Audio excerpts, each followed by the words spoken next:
SEER Foundation for the Blind. Welcome to the Special Education Preparatory Class Series, brought to you by SEER Foundation for the Blind. Our passion, special education. Bismillahirrahmanirrahim. Assalamu alaikum and good evening to every one of you. आज हमारे week की ये पहली class है और उम्मीद करता हूँ कि हमारा ये वीक और हमारा जो रिमेनिंग कोर्स है वो हमारे लिए फ्रूटफुल रहेगा हर हवाले से। तो आज की क्लास का आगाज़ भी करते हैं और मैं साथ साथ ये भी बताता चलूँ कि जो पार्टिसिपेंट्स यहाँ मौजूद हैं और जो आएंगे भी ऑफ कोर्स, तो आप सभी प्रेजेंट रहेंगे क्लास के एंड तक, क्योंकि आज रिजल्ट की अनाउंसमेंट है।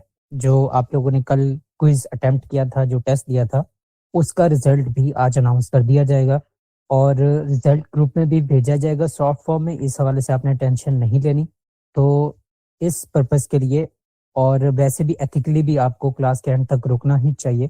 तो इन सारी चीज़ों के साथ आज की क्लास का हम आगाज़ करते हैं। ओवर टू मिस राबिया जी। बिस्मिल्लाहिर्रहमानिर्रहीम। हमारे पास रिमेनिंग जो डिसऑर्डर आई प्रॉब्लम्स हैं उसमें रेटिनल डिसऑर्डर्स हैं। तो रेटिनल डिसऑर्डर में सबसे ज़्यादा कॉमन डिसऑर्डर जिसको हम सबसे पहले डिस्कस करेंगे, retinitis pigmentosa, RP. RP stands for retinitis pigmentosa. ये सबसे ज़्यादा कॉमन डिसऑर्डर है रेटिनल डिसऑर्डर्स में और बहुत ज़्यादा ये इनहेरिटेड डिसऑर्डर है। तो हम स्टार्ट करते हैं। सबसे पहले इसको देखते हैं कि इसमें साइंस और सिम्टम्स कौन कौन से होते हैं और इसकी कॉज क्या है। तो ये मोस्टली इफ़ेक्ट करता है, ये कॉन्जेनिटल ही होता है। रेटिनाइटिस पिगमेंटोसा कॉन्जेनिटल ही होता है। Retinitis pigmentosa is a common and genetic disorder of the eye. ये आँख का एक बहुत ही कॉमन और जेनेटिक डिसऑर्डर है। जेनेटिकली जो न्यू बॉर्न बेबी है वो अपने पेरेंट्स से रिसीव करता है। ऐसा नहीं है कि इंडिविजुअल मदर एंड पेरेंट्स दोनों अगर आरपी के साथ हैं तो उनके बेबीज जो हैं वो भी आरपी के साथ हों, ऐसा नहीं है। अगर पेरेंट्स मदर एंड फादर दोनों नॉर्मल हैं लेकिन इसके बावजूद जो है वो उनका न्यूबॉर्न बेबी आरपी के साथ हो सकता है। इसकी क्या रीज़न है? इसकी रीज़न ये है कि जो इंडिविजुअल मदर हो या पेरेंट्स फादर हैं, दोनों में से किसी एक में भी अगर जीन्स के अंदर ये प्रॉब्लम है तो बाय बर्थ बच्चा जो है वो अपने पेरेंट्स से इस प्रॉब्लम को रिसीव करता है। It usually does not appear, ये आमतौर पर अपेयर नहीं होता immediately after at birth. Birth के फ़ौरन बाद ये डायग्नोज नहीं होता। बचपन में बहुत ही माइल्ड लेवल पे होता है, नहीं पता चलता कि मे बी पेशेंट आरपी के साथ है, बहुत माइल्ड लेवल पे होता है। लेकिन ये इफ़ेक्ट करता है पेशेंट को कब? अडल्टहुड में and childhood, but develops gradually in late childhood. Late childhood का पीरियड होता है, इसमें ये डेवलप होता है। इसके अलावा अडोलसेंस का जो टाइम पीरियड होता है, इसमें अडोलसन में कितना होता है 15 to 18 या 18 to 20, इसकी रेंज में जब पेशेंट होता है तो उसकी विजन सिग्निफिकेंट लॉस होना स्टार्ट हो जाती है, बहुत क्विकली विजन लॉस होती है। और 5 से 12 या 5 से 7 ईयर की एज में भी सिग्निफिकेंट विजन लॉस होती है पेशेंट की। It effects the retina. Retina इसमें इफेक्ट हो जाता है। The light sensitive inner layer. Retina क्या है? लाइट सेंसिटिव इनर लेयर है। इनर मोस्ट लेयर हमारी रेटिना है, ये लाइट सेंसिटिव है क्योंकि यहाँ पे आके इमेज बनता है। इमेज बेसिकली किस तरह से बनता है रेटिना पे? रेटिना पे इमेज उल्टा बनता है। ऐसा नहीं है कि रेटिना पे जब इमेज बनेगा तो वो ऑब्जेक्ट जो भी हम देख रहे हैं तो उसके या वो इंडिविजुअल जिसको हम सीन करना चाह रहे हैं या देखना चाह रहे हैं तो उसका सर जो है वो नीचे साइड और टांगे ऊपर, इस तरह से नहीं बनेगा। उसके ऑपोजिट होगा, जैसे कि दो पर्सन्स एक दूसरे के आमने सामने खड़े हैं तो इन दोनों पर्सन्स की एक दूसरे के ऑपोजिट साइड्स होती हैं, तो इस तरीके से इमेज बनता है रेटिना पे और बाद में फिर वो डायरेक्शन सीधी हो जाती है।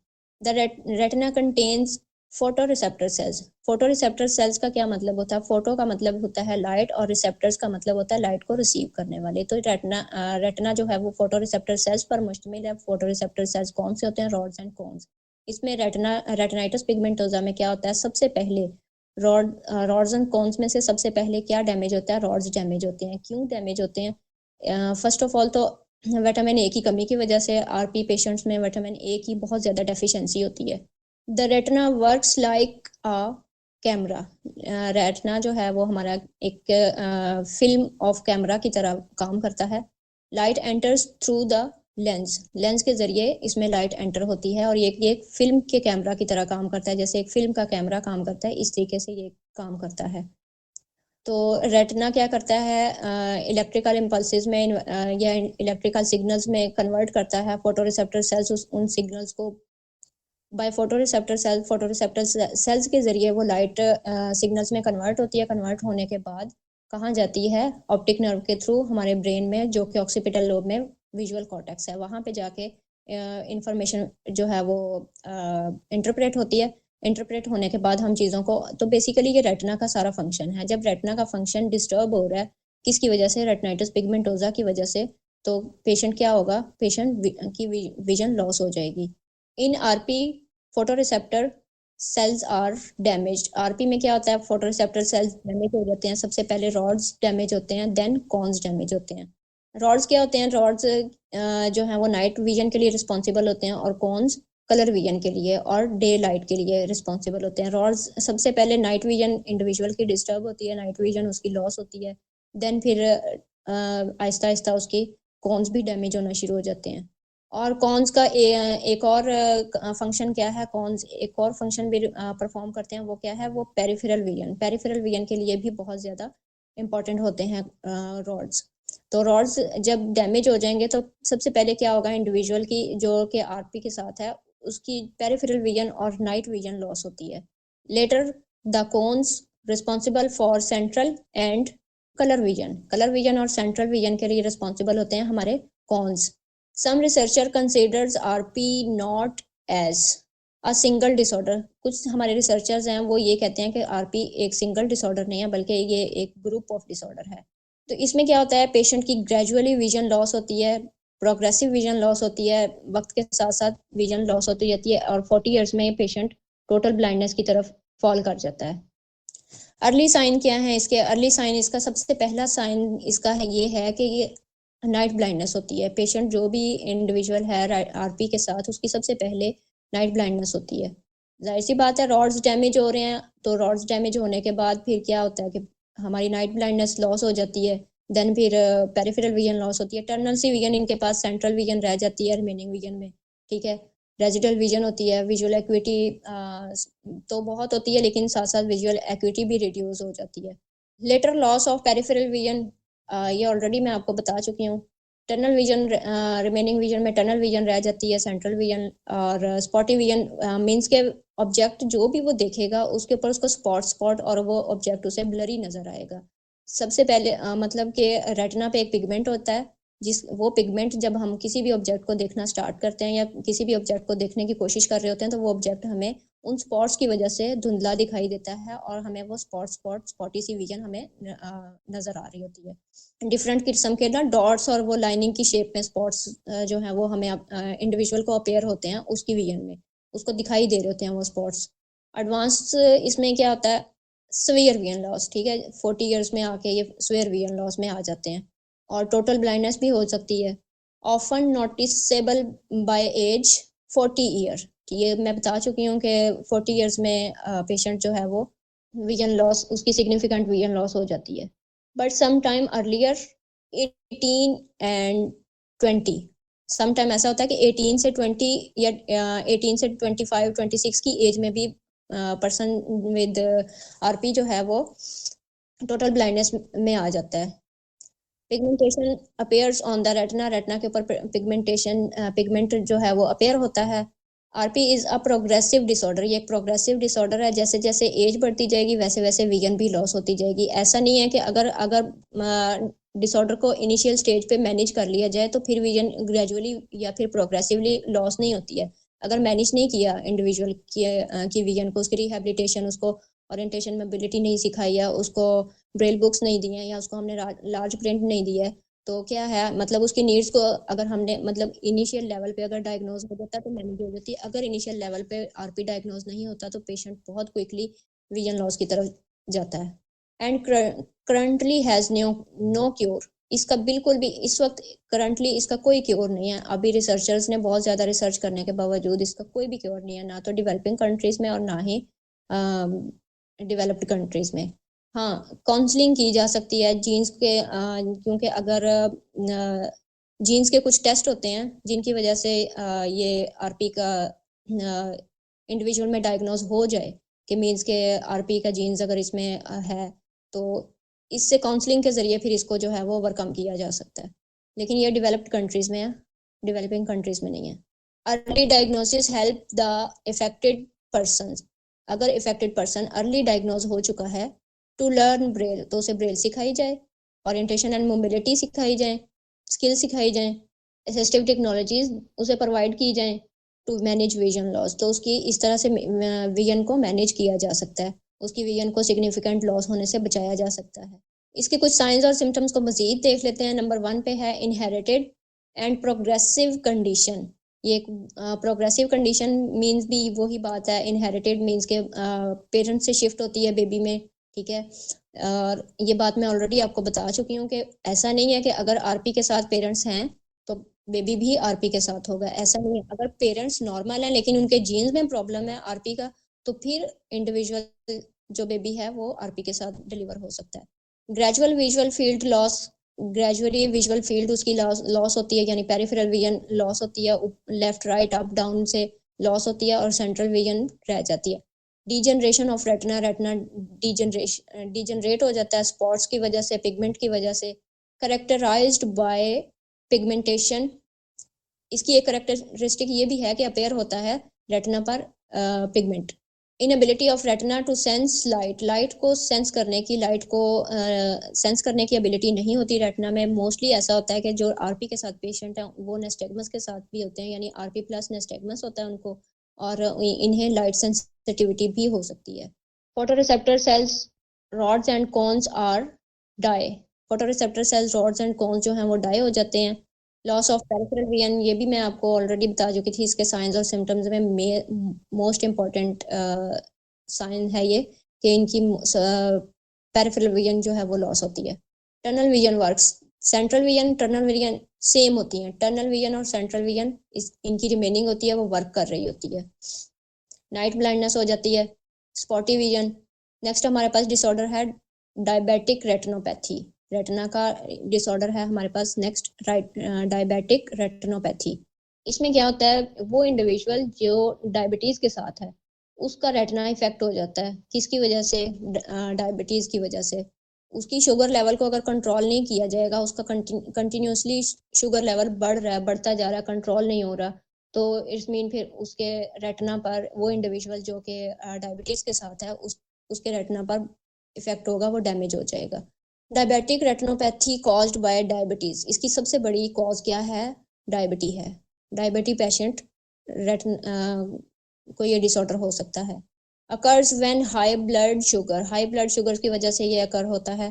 तो रेटिना के ऊपर, रेटिना की जो अपनी ब्लड वेसल्स होती हैं वो डैमेज हो जाती हैं, और रेटिना के ऊपर जो एक्स्ट्रा अननेसेसरी ब्लड वेसल्स हैं वो ग्रो करती हैं।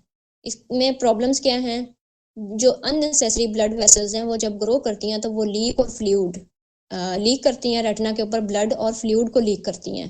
Abnormal new blood vessels grow on the retina, और न्यू ब्लड वेसल्स भी ग्रो होती हैं रेटिना के ऊपर, जो ऑलरेडी होती हैं वो भी लीक करना शुरू कर देती हैं, और जो न्यू अननेसेसरी ब्लड वेसल्स होती हैं वो भी लीक करना शुरू कर देती हैं रेटिना के ऊपर। ऑब्वियसली रेटिना के ऊपर जब ब्लड वेसल्स लीक कर रही हो फ्लूइड को और ब्लड को, तो रेटिना के ऊपर क्या होगा, ब्लरी विजन हो जाएगी, क्योंकि इमेज जाके जब रेटिना पर बनना है, तो जब जिस जगह पे आके, अब फॉर एग्जांपल अगर हम गाड़ी का शीशा साफ नहीं करेंगे तो ड्राइवर गाड़ी नहीं चला सकेगा। इसी तरीके से जब रेटिना के ऊपर आके इमेज बनना है तो ब्लड ऊपर लीक कर रहा है रेटिना के ऊपर, तो रेटिना तो डैमेज होगा, क्योंकि रेटिना क्लियर ही नहीं रहेगा, उसके ऊपर फ्लूइड और वो क्लाउड बनना स्टार्ट हो जाते हैं रेटिना के ऊपर। इसमें क्या होता है, इसमें पेशेंट को रेटिनल डिटैचमेंट भी हो सकता है।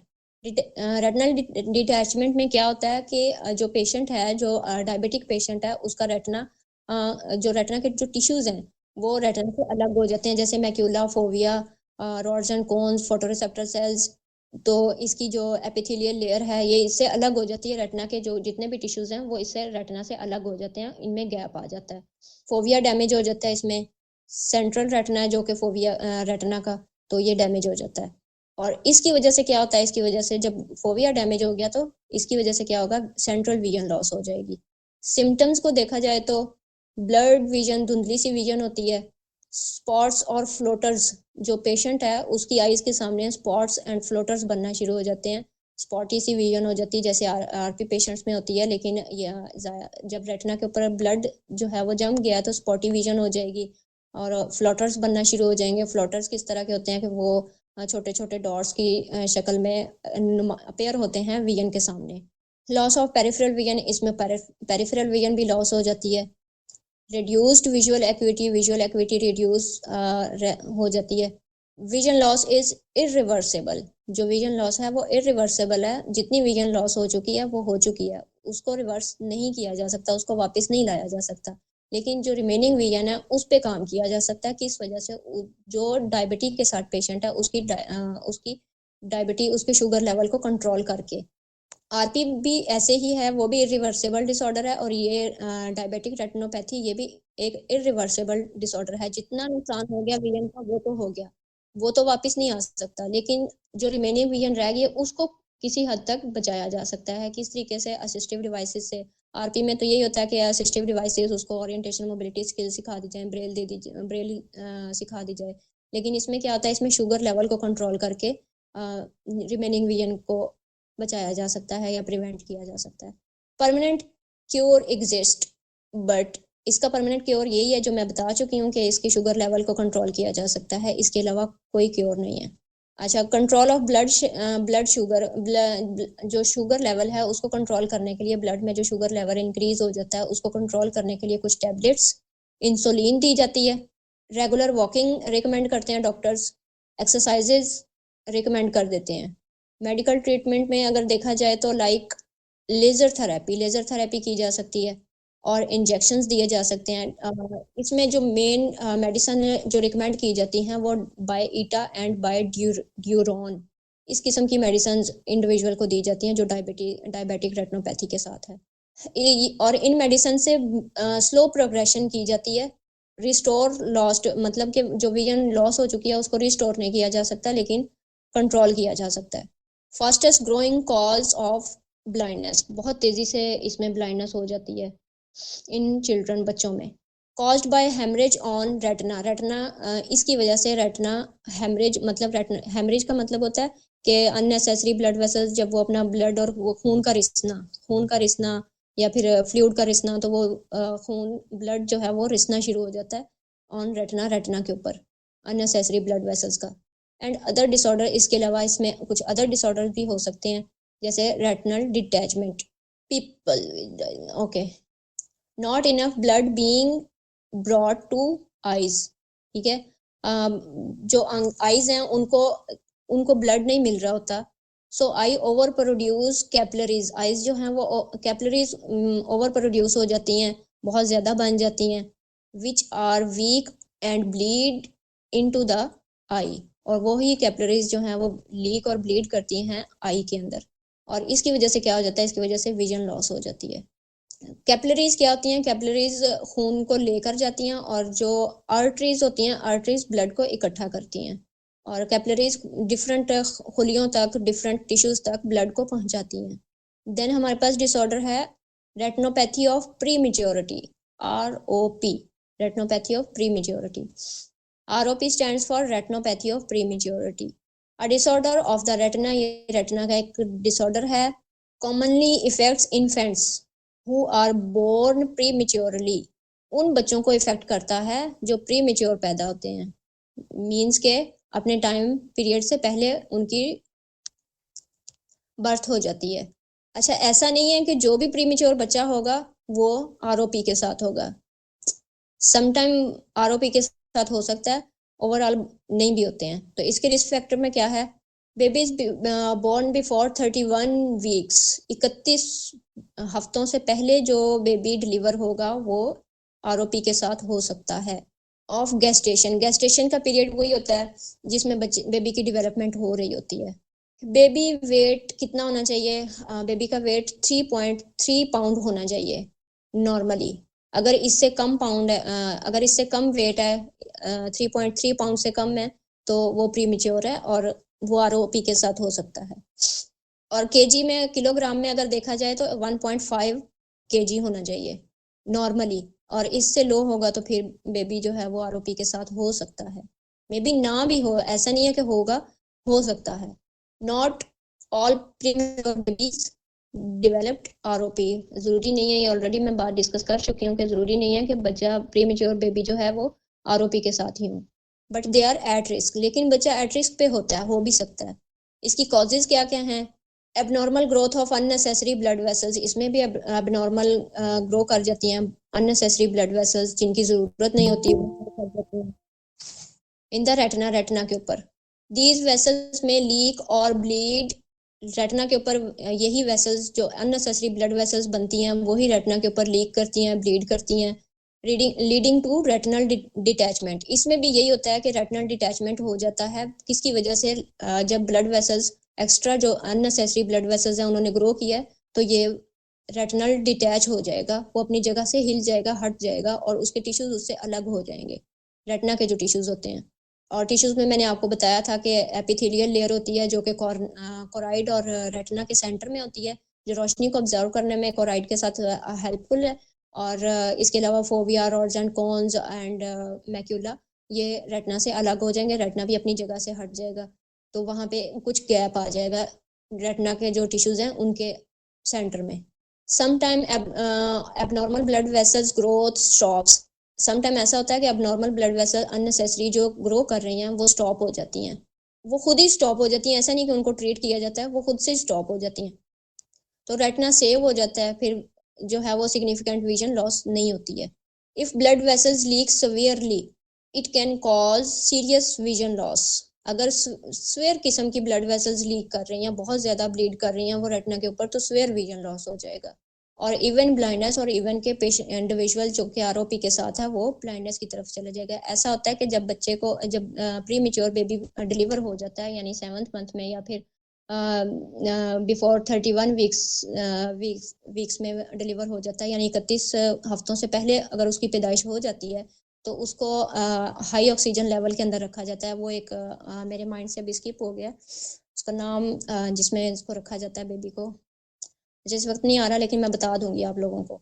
तो उस मशीन के अंदर जब बेबी को रखा जाता है, तो वहाँ पे जितना टाइम पीरियड बेबी, मतलब जितना टाइम पीरियड से पहले बेबी डिलीवर हुआ है, वो सारा टाइम पीरियड कुछ दिन उसको, बेबी को उसके अंदर रखा जाएगा। फिर वहाँ पे बेबी की आईज को ऑक्सीजन मिल रहा होता है, यानी जो ऑक्सीजन उसको वहाँ पे मिलना चाहिए था, वो ऑक्सीजन उसको वहाँ पे मिल रहा होता है जहाँ पे बेबीज को रखा जाता है, प्री मेच्योर बेबीज को रखा जाता है। तो वो जब निकालते हैं, उस ऑक्सीजन में से बेबी को निकाला जाता है, तो फिर उसकी आईज, उसका रेटिना वही ऑक्सीजन मांग रहा होता है जो उसको मिल रहा होता है। लेकिन जैसे ही वो निकालते हैं, तो फिर वो एबनॉर्मल ब्लड वेसल्स रेटिना के साइड्स पे ग्रो करना शुरू हो जाती हैं, और वो फिर वो लीक और ब्लीड भी करती हैं। इसके डायग्नोसिस में देखा जाए तो usually detect soon after birth. After birth के फौरन बाद ही बेबी को अगर उसका चेकअप वगैरह करवाया जाए तो डायग्नोज हो जाता है, आरओपी हो सकता है। ड्यूरिंग इन्फेंट आई, ठीक है, छोटे बच्चे का ही अगर ट्रीटमेंट उसको डायग्नोज करवाया जाए, उसको उसका ऑप्थेल्मोलॉजिस्ट को चेक करवाया जाए, तो वो डायग्नोज हो सकता है अगर वो होगा तो। आई स्क्रीनिंग करवाई जाती हैं। इसका ट्रीटमेंट क्या है? इंजेक्शंस और laser treatment are used to stop abnormal blood vessels. कुछ इंजेक्शंस दिए जाते हैं इंडिविजुअल को जो आरओपी के साथ है, स्टॉप करने के लिए एबनॉर्मल ब्लड वेसल्स को, कि वो स्टॉप हो जाएं और मजीद विजन लॉस ना हो। If the retina is damaged, photoreceptor sales, retina damage हो जाता है, फोटोरिसेप्टर सेल्स डैमेज हो जाते हैं, अगर ब्लीड कर रही हैं abnormal blood vessels, unnecessary blood vessels, macula and fovea ये भी डैमेज हो जाते हैं। कॉजिंग इसकी क्या है? परमानेंट विजन लॉस, इसमें परमानेंट विजन लॉस भी हो जाता है। मेजर कॉज क्या है? Excessive oxygen exposure in premature babies, ठीक है, यानी कि हाई ऑक्सीजन लेवल के अंदर प्रीमेच्योर बेबी को रखा हुआ है, तो इसकी सबसे मेन जो इसकी कॉज है वो हाई ऑक्सीजन लेवल ही है। इसके कुछ और साइंस और सिम्टम्स को देखा जाए तो effects premature baby born early before 31 weeks, 3 pounds weight ठीक है, 3.3 होना चाहिए ना, अगर 3 पाउंड भी है तो बेबी इफेक्ट हो सकता है ROP किससे। हाई ऑक्सीजन लेवल, ये ऑलरेडी हम डिस्कस कर चुके हैं। अंडर हाई ऑक्सीजन लेवल की वजह से अंडर डेवलप्ड हो जाती हैं abnormal blood vessels, unnecessary blood vessels grow करती हैं, वो लीक करती हैं रेटिना के ऊपर, ब्लड और फ्लूइड को लीक करती हैं।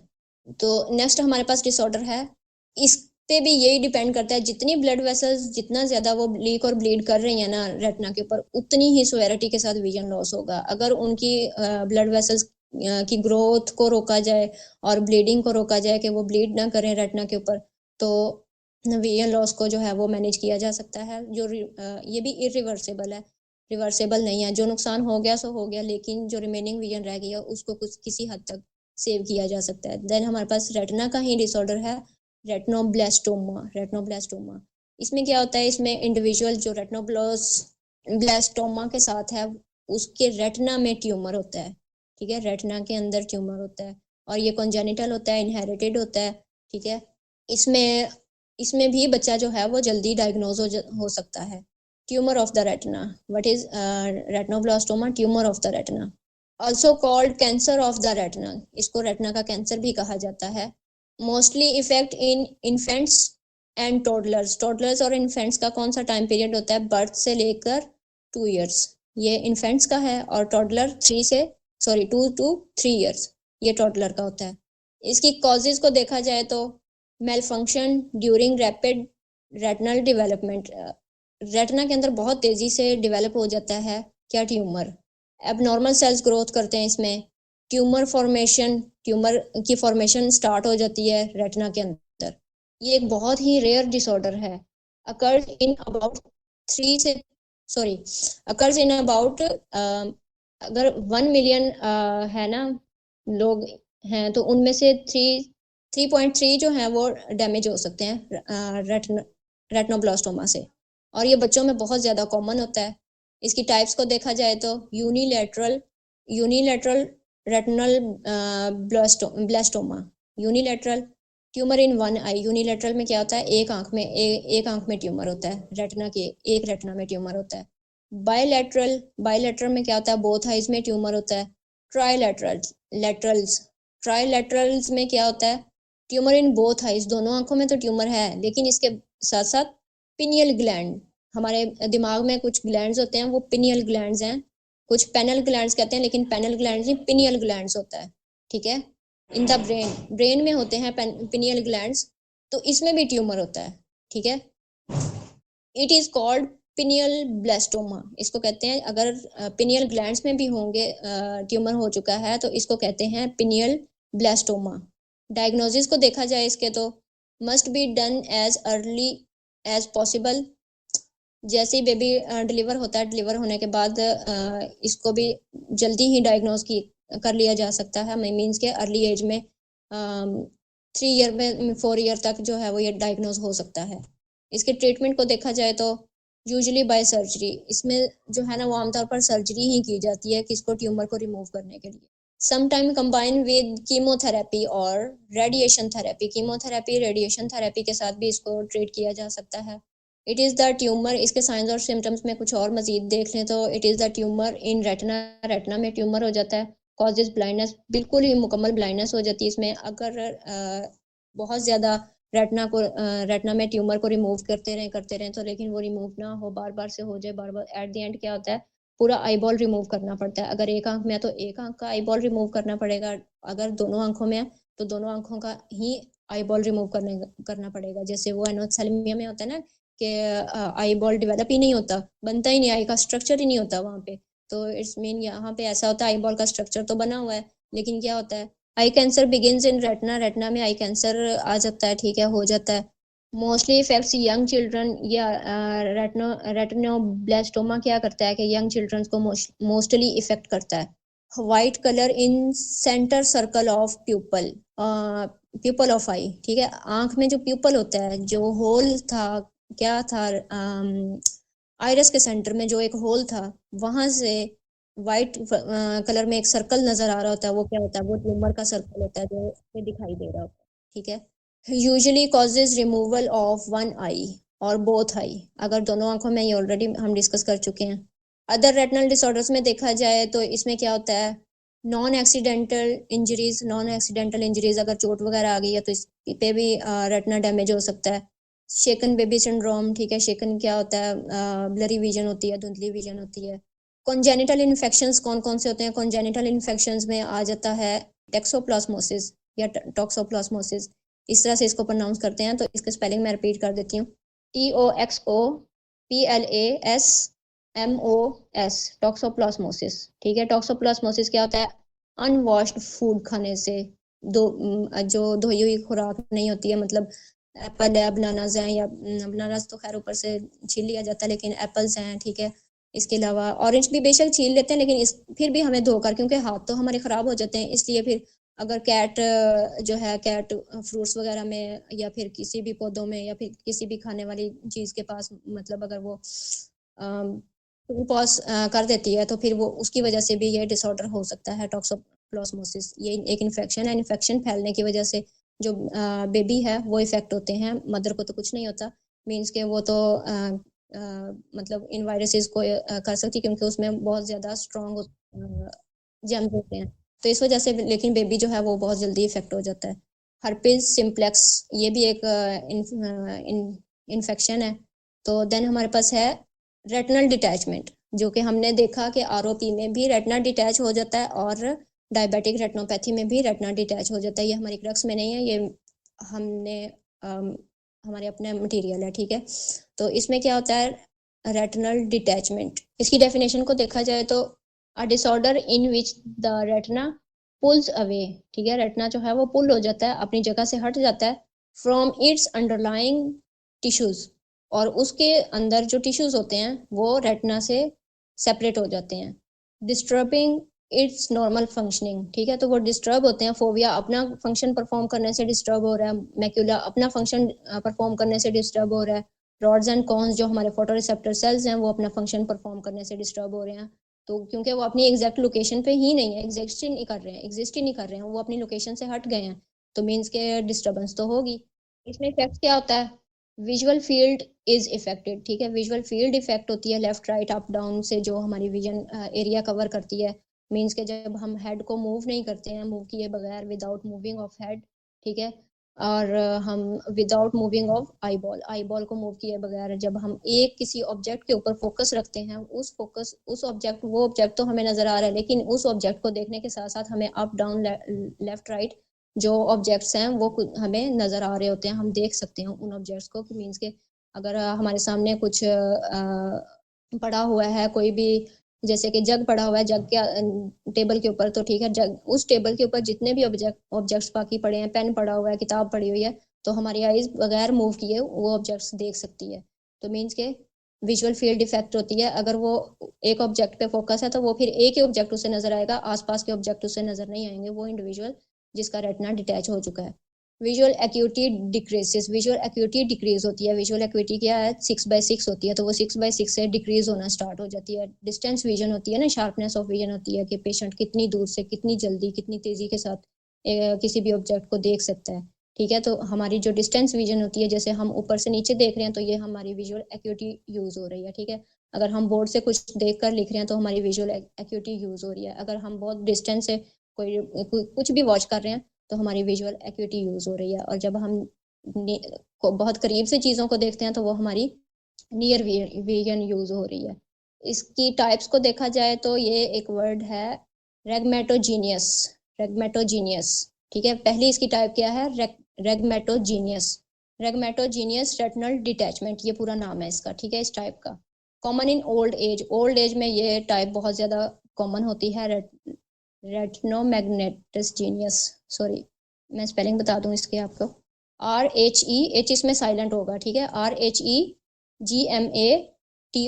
रेगमेटो, GENOUS, रेगमेटोजीनियस रेटिनल डिटैचमेंट। इसमें क्या होता है, इसमें ओल्ड एज में ये टाइप होती है इंडिविजुअल को जिसका रेटिना डिटैच हो रहा। इसमें क्या होता है, इसमें जो विट्रस ह्यूमर है हमारा, द विट्रस ह्यूमर वो श्रिंक हो जाता है, ठीक है, और पुल्स, और वो रेटिना से कुछ डिस्टेंस पे हो जाता है। लेंस एंड रेटिना के सेंटर में क्या होता है, विट्रस ह्यूमर होता है ना, जो हमारे जेल लाइक सब्सटेंस होता है, ठीक है, वो इमेज को क्लैरिफाई करके उसके बाद रेटिना के ऊपर भेजता है लाइट को क्लैरिफाई करके। जो भी ऑब्जेक्ट, मतलब एक ऑब्जेक्ट को हमने देखा, लेंस ने उस पर फोकस किया, फोकस करने के बाद लेंस ने रेटिना को भेजा, लेकिन रेटिना के सेंटर में क्या विट्रस ह्यूमर है, विट्रस ह्यूमर उस इमेज को जो रेटिना के ऊपर जाके बनना है उस इमेज को पहले क्लियर कर देता है, ठीक है, क्लियर करके उसके बाद वो रेटिना के ऊपर भेजता है। तो ये श्रिंक हो जाता है, ये रेटिना से कुछ डिस्टेंस पे हो जाता है, सुकड़ जाता है, ठीक है। Pressure that causes the retina, तो इसकी वजह से उसका प्रेशर जो है वो क्या हो जाता है, तो नेक्स्ट इसकी टाइप है tractional retinal detachment. Tractional TRACTIONAL tractional retinal detachment caused by scarred tissues on the retina, ठीक है, रेटिना के ऊपर जो है वो कॉज और स्कार्स बन जाते हैं ड्यू टू मेडिकल कंडीशंस, किसी भी मेडिकल कंडीशन की वजह से। पुल बैक ऑफ द आई, आंख की पिछली साइड पे वो पुल हो जाता है, रेटिना पीछे की तरफ को धकेल दिया जाता है। इसकी वजह से स्कार्स और जो क्या होता है, रेटिना अपनी जगह से हट जाता है, पीछे की तरफ को धकेल दिया जाता है आंख के पिछली साइड पे।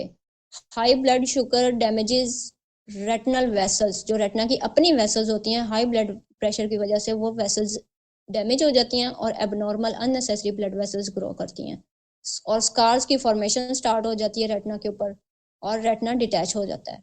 नेक्स्ट जो टाइप है एंड थर्ड टाइप है वो है एक्सेटिव रेटिनल डिटैचमेंट। स्पेलिंग मैं बता देती हूँ, EXUDATIVE exudative retinal detachment. Not caused by tears और ट्रैक्शन, ये ट्रैक्शंस की कॉज नहीं है, ये ट्रैक्शन की वजह से नहीं होगी, जो हमने कॉजेज पढ़ी हैं ट्रैक्शन की उसकी वजह से ये नहीं है।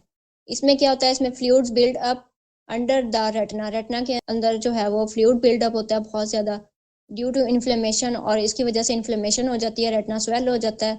इंजरी और वेस्कुलर प्रॉब्लम्स, इसमें इंजरी हो सकती है, वेस्कुलर प्रॉब्लम हो सकते हैं। और नेक्स्ट हमारे पास एंड लास्ट डिसऑर्डर है नाइट ब्लाइंडनेस, ठीक है, इट इज आल्सो कॉल्ड नेक्टलोपिया।